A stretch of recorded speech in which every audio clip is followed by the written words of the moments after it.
Cordial saludo. Hoy hablaremos de la dimensión cultural y social del ser humano. Bienvenido. En primer momento debemos tener en cuenta que los seres humanos somos animales sociales. Desde que nacemos necesitamos relacionarnos con los demás para sobrevivir. La vida en grupo es tan importante que sin ella no podríamos ser humanos. El dominio del lenguaje y la capacidad de pensar solo pueden lograrse cuando se aprende de otros seres humanos. A veces resulta difícil distinguir en nosotros lo adquirido de lo innato. Los rasgos innatos, por ejemplo, proceden de nuestra herencia biológica y forman parte de nuestra vida desde que nacemos. Por ejemplo, el color de piel, el grupo sanguíneo, los rasgos. Por otro lado, los rasgos adquiridos los vamos incorporando con el tiempo mediante el aprendizaje en sociedad.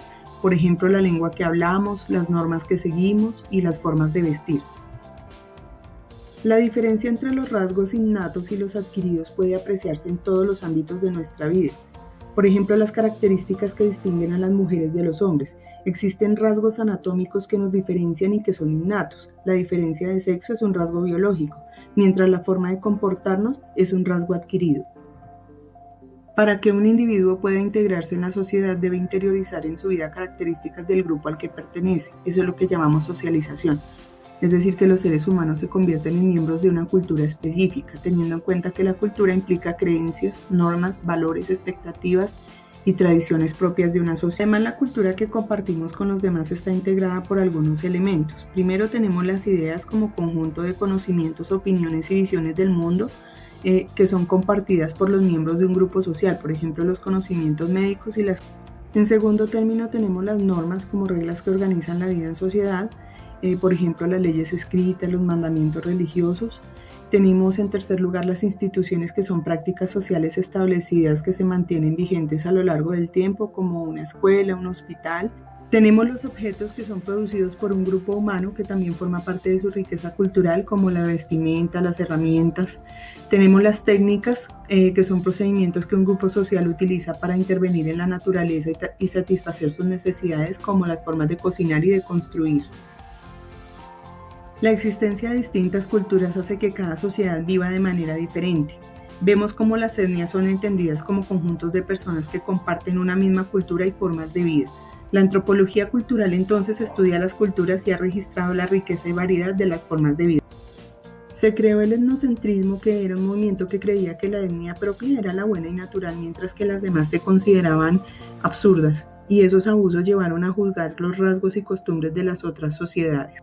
Por esta razón, la antropología cultural actual trata de estudiar las formas de vida de las distintas sociedades humanas sin juzgarlas ni criticarlas, es lo que conocemos como el relativismo cultural. Hay filósofos que defienden la existencia de varios criterios básicos que todas las culturas deben respetar, como el respeto, valga la redundancia, de los derechos humanos.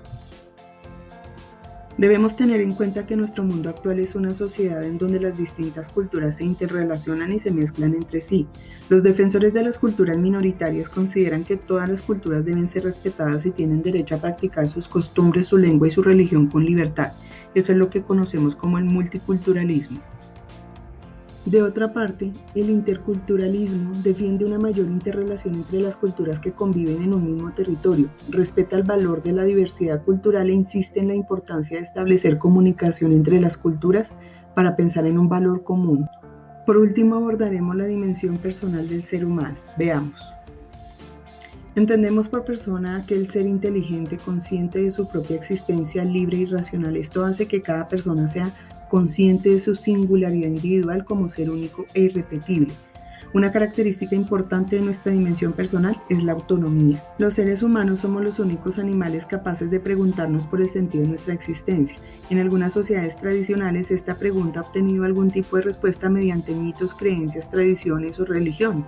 La filosofía ha hecho 3 planteamientos frente a la cuestión del sentido de la existencia. Veamos. El nihilismo no cree que la vida tenga ningún sentido especial, no hay ninguna razón por la que estemos vivos, simplemente hemos surgido como producto de una serie de procesos biológicos.